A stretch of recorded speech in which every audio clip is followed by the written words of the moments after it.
Everyone, welcome back to my channel. তো গত 1 বছর ধরে এই চ্যানেলটা ইনঅ্যাক্টিভ ছিল। এবার জিজ্ঞাসা করো না আমি কোথায় ছিলাম, কারণ আমি নিজেও বলতে পারবো না যে আমি কেন চ্যানেলে অ্যাক্টিভ ছিলাম না। তো যাই হোক, আজকে আমি তোমাদের একটা সিম্পল কুর্তি মেকআপ লুক করে দেখাবো। তো চলো শুরু করা যাক। তো ফার্স্টেই আমি লাগিয়ে নিচ্ছি ময়শ্চারাইজার, আর এর আগে আমি ফেস ক্লিন করে এসেছি, আর টোনারও লাগানোই ছিল।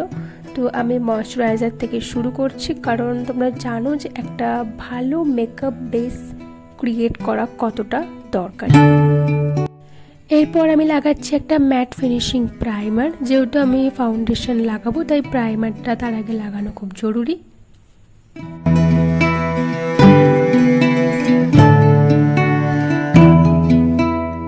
জীবনে তো অনেক ভুল করেইছি, এবার সব থেকে বড় কারেকশনটা করে নিই, সেটা হচ্ছে ডার্ক সার্কেল কারেক্ট করা। তো যেহেতু রাত জেগে জেগে আমার চোখের তলায় অনেকটাই কালি পড়ে গেছে, তাই এই টায়ার্ড চেহারা আমি কাউকে দেখাতে চাই না।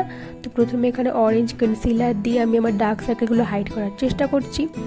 আর অরেঞ্জের উপরে আমি একটা লাইট শেড, মানে আমার শেডের থেকে লাইট শেডের কনসিলার অ্যাপ্লাই করব, আর কালারটা ব্যালেন্স করার চেষ্টা করব। আর বিশ্বাস করো, আমি এখানে কোনো বিউটি ব্লেন্ডার, কোনো ব্রাশ ইউজ করিনি। তোমার হাতের থেকে ভালো ব্লেন্ডার, হাতের আঙুলের থেকে ভালো ব্লেন্ডার হতেই পারে না। খালি একটু ধৈর্য নিয়ে ধীরে ধীরে তোমাকে ড্যাব করতে হবে, দেখবে একদম স্কিন লাইক ফিনিশ আসছে। বিউটি ব্লেন্ডারের যে প্রোডাক্ট সোক করা সেটাও হবে না, আর ওই ব্রাশের জন্য যে হার্শ লাইন ক্রিয়েট হয় সেটাও হবে না। তো এইভাবে তোমরা আঙুল দিয়ে ব্লেন্ড করে নিতে পারো তোমাদের কারেক্টারটাকে।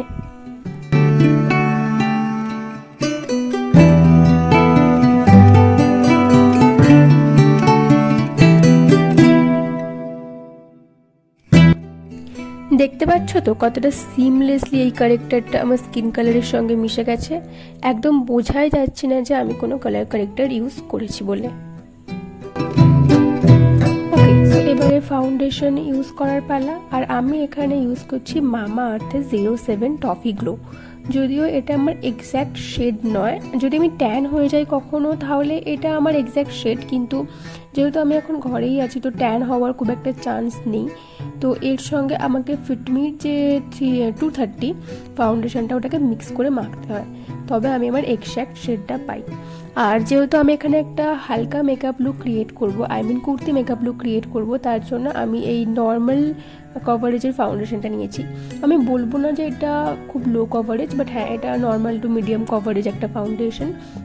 তো এটাও আমি হাত দিয়েই ব্লেন্ড করব। আজকে আমি পন করে নিয়েছি, আজকে আমি বিউটি ব্লেন্ডার বা ব্রাশ কোনো কিছু ইউজ করব না, কারণ আমার প্রোডাক্ট ওয়েস্ট করার একটু ইচ্ছা নেই। অনেক পয়সা দিয়ে কিনেছি প্রোডাক্টগুলো, তো আমি চাই না যে আমার ফাউন্ডেশনের অর্ধেকটা বিউটি ব্লেন্ডার সোক করে নিক। তো দেখি আমি হাত দিয়ে কতটা ব্লেন্ড করতে পারি। তোমরাও দেখো যে হাত দিয়ে কখনো সিমলেসলি ব্লেন্ড করা যায় কি না। আমার তো মনে হয় যায়, কারণ যখন এই সমস্ত ব্লেন্ডার বা ব্রাশ ছিল না, সেই ছোটোবেলায় কিন্তু আমরা হাত দিয়েই ব্লেন্ড করতাম। আর তখন এত হয়তো প্রবলেমও হতো না, যেগুলো এখন এত অত্যাধুনিক প্রোডাক্ট ইউজ করার পরেও হয়। সেই ছোট্টবেলায় মনে আছে ল্যাকমির ফাউন্ডেশনে জল মিশিয়ে কীভাবে মাখতাম, আর সেই ফাউন্ডেশন মেখে 2-3 ঘন্টার প্রোগ্রাম করে ফেলতাম, কোনো ঘামও হতো না, ফাউন্ডেশনও উঠতো না। আর এখন দেখো, এত কিছু ইউজ করেও রেজাল্ট পাওয়া যায় না। কথা বলতে বলতে আমি ভুলেই গেছি, আমার ব্লাশারও অ্যাপ্লাই করা হয়ে গেছে। আর ব্লাশার অ্যাপ্লাই করার পরে আমি এখানে পাউডার অ্যাপ্লাই করছি। ওকে, ব্লাশার কিন্তু আমি ক্রিম ব্লাশ অ্যাপ্লাই করেছি, কারণ আমার মনে হয় যে ওটা ন্যাচারাল লুকের জন্য সবথেকে বেস্ট। আর আমি যেহেতু একটা লো কভারেজ, একটা নর্মাল কভারেজ ফাউন্ডেশন ইউজ করছি, তাই আমি এখানে কম্প্যাক্ট পাউডার ইউজ করছি, যাতে কভারেজটা আর একটু বাড়ে। তো আমি এখানে ফিটমির কম্প্যাক্ট ইউজ করছি, আর আমার শেড হচ্ছে 330। কুর্তি মেকআপ লুক ক্রিয়েট করব আর সেখানে কাজল পরবো না, এটা তো হতেই পারে না। কুর্তির সাথে কাজল না পরলে কুর্তি পরার কোনো মানেই থাকে না। তো চোখের তলায় সুন্দর করে কাজল পরতে হবে, আর একটু মোটা করে। তো দেখো আমি কিভাবে পরছি। আর সত্যি বলতে আগে লাইনার লাগাতে ভালো লাগতো, কিন্তু আজকাল না লাইনার লাগাতে ভালো লাগে না, মনে হয় সবসময় কাজল লাগাই বিভিন্ন স্টাইলে। এমনকি আমি আপার লিডেও আইলাইনারের বদলে কিন্তু কাজলই লাগিয়ে সেটাকে স্মাচ করে নিই ব্রাশ দিয়ে। একটা লাইনার একটা ভিন্টেজ লুক দেয় অ্যাকচুয়ালি। লাইনার তো পরেই আছে, ইউজ করা হয় না। তো এখানে আমি কাজলটাকে লাগিয়ে সেটাকে ব্রাশ দিয়ে স্মাচ করে নিচ্ছি। আর তারপরে একটা ব্রাউন কালারের আইশ্যাডো আমি ব্রাশের মধ্যে নিয়ে সেটাকে দিয়ে আর একবার ওটাকে স্মাচ করে নেবো, যাতে ঘাম হলে ওই কাজলটা গড়িয়ে না পড়ে যায়। যেমন আমরা ফাউন্ডেশনের ওপরে পাউডার ইউজ করি না সেটাকে লক করার জন্য, তেমনই যেহেতু এটা ক্রিম প্রোডাক্ট তো এর উপরে একটা পাউডার প্রোডাক্ট ইউজ করছি যাতে কাজলটা লক হয়ে যায়। তো এরপর আমি আইব্রোটাও ডিফাইন করে নেবো। আমার না ওই অতিরিক্ত আর্টিফিশিয়ালভাবে আইব্রো ডিফাইন করতে একদম ভালো লাগে না, আর আমি আইব্রো প্লাগও করি না সত্যি কথা বলতে, খুব কম মাঝে সাঝে।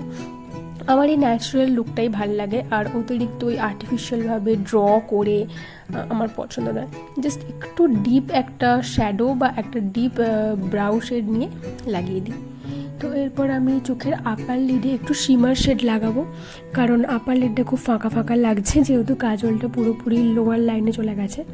তো আপার লিডে একটা শিমার শেড লাগিয়ে নেবো। আর এরপর আমি যেটা করব সেটা হচ্ছে একটা ট্রানজিশন শেড নেবো। ট্রানজিশন শেড নিয়ে আমি একদম চোখের ওপরের দিকে মানে আইব্রোর নিচে ওই শিমার শেডের সাথে ওটাকে ব্লেন্ড করে নেবো।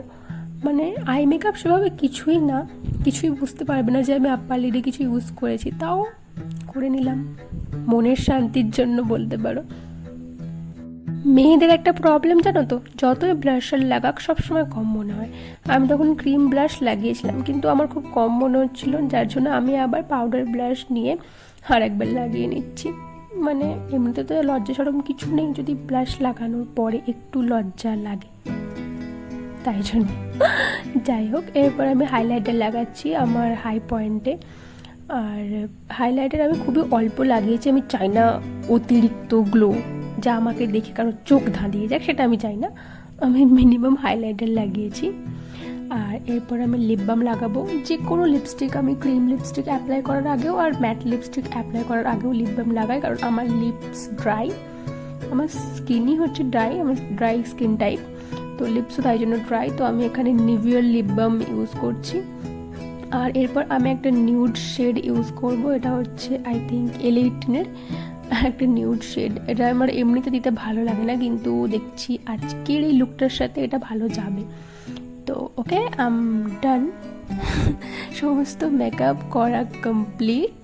বুঝতে পারছো আমি কিছু করেছি বলে? আমি তো বুঝতে পারছি না।